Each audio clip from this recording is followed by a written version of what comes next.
আপনাকে বাংলাদেশ একটা অন্ধকারের দিকে যাচ্ছে, এখান থেকে পরিত্রাণের দিকে যাবে। এখন যদি না দেয় তাহলে আগামীতে একটি গৃহযুদ্ধ ছাড়া এর কোনো বিকল্প নাই। আগামীতে বিপ্লব হবে না, আগামীতে হবে গৃহযুদ্ধ। এবং এই গৃহযুদ্ধ মনে হয় ইনশাল্লাহ ডিসেম্বরে শুরু হয়ে যাবে। 5ই আগস্টের পরেই দেখবেন আপনি পরিবর্তন অনেক হয়ে গেছে। 5ই আগস্টের পরে দেখবেন যে আওয়ামী লীগ বিভিন্ন জায়গা থেকে আজান দিবে। আওয়ামী লীগ 5ই আগস্টের পরে আওয়াজ দিবে, আজান দিবে, মাথা তুলে দাঁড়াবে।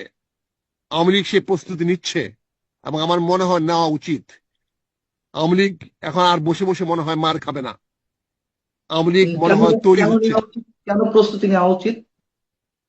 এই জন্য নেওয়া উচিত যে তারা আওয়ামী লীগকে পতন করতে গিয়ে তারা মুক্তিযুদ্ধকে ধ্বংস করার চেষ্টা করতেছে। এখন আওয়ামী লীগকে মুক্তিযুদ্ধের সমর্থক করে তুলে ধরা হচ্ছে। আওয়ামী লীগ মানে মুক্তিযুদ্ধ, মুক্তিযুদ্ধ মানে আওয়ামী লীগ। কাজে মুক্তিযুদ্ধ রক্ষা করার জন্যই আওয়ামী লীগকে আবার ফিরে আসতে হবে, এবং ফিরে আসার মতো শক্তি তার আছে। তার পিছনে আমেরিকা আছে, তার পিছনে ভারত আছে, তার পিছনে পশ্চিমা বিশ্ব আছে।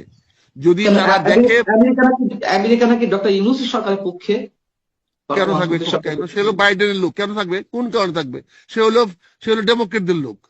ডিপ স্টেটে খেলা তো চলছে।